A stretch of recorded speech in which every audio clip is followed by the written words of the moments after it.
Dogo Yusufu, mambo vipi? Bado Yanga wanaendelea kukataa kucheza mchezo wa mzunguko wa pili dhidi ya mnyama Simba. Unalipi la kusema? Kwa mechi ya kwanza imechezwa alama 3 Yanga nazo.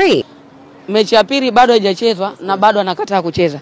Sasa kama ni hivyo, yale matokeo pia yafutwe. Naomba urudie katika hili ili tupate solution inatakiwa iweje. Kama hakuna solution ya dabi kuchezwa, yale matukio ya raundi ya kwanza iliyopita, yote yafutwe kwenye rekodi. Ijulikane kwamba msimu huu timu zilikuwa 15 na si 16. Kwa nini iwe hivyo? Kwa sababu hadi hivi sasa Yanga ndiye ambaye anaongoza ligi, sio? Lakini katika kuongoza ligi ana alama 3 ambazo amemfunga Simba. Kama hatokubali kucheza mechi ya marudiano, manake si haki, kwa sababu inawezekana kama Simba akaenda kupata matokeo, manake akapunguza gepu la alama 3, sio? Lakini vipi kama Young Africans katika hizo mechi ambazo zimebakia akapoteza, alafu Simba akashinda mechi zake zote, wakao kwenye level moja, kwa maana alama wanafanana. Alafu tunahitaji alama zinazokwenda kuamua bingwa kwenye hii mechi ya marudiano ya dabi ya Kariakoo, alafu Young Africans anakataa kucheza, maana yake kutakuwa na haiko sawa kisheria.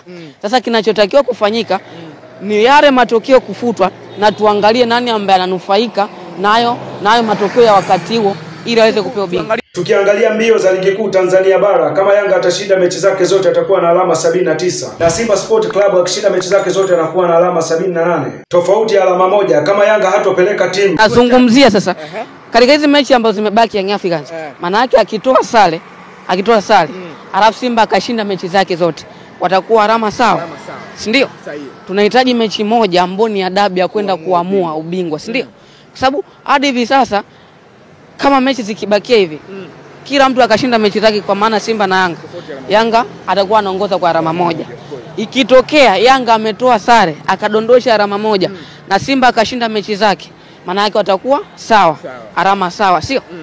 Tunahitaji sasa mechi ya kwenda kuamua bingwa ambayo inatakiwa ichezwe ya raundi ya pili ya dabi ya Kariakoo, ambayo ndio Young Africans ameendelea kushikilia msimamo ya kwamba yuko tayari kucheza.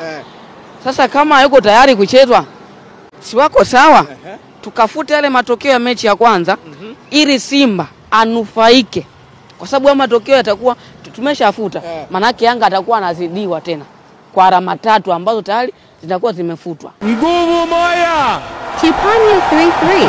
Umepigaje hapo? Simba nguvu moja.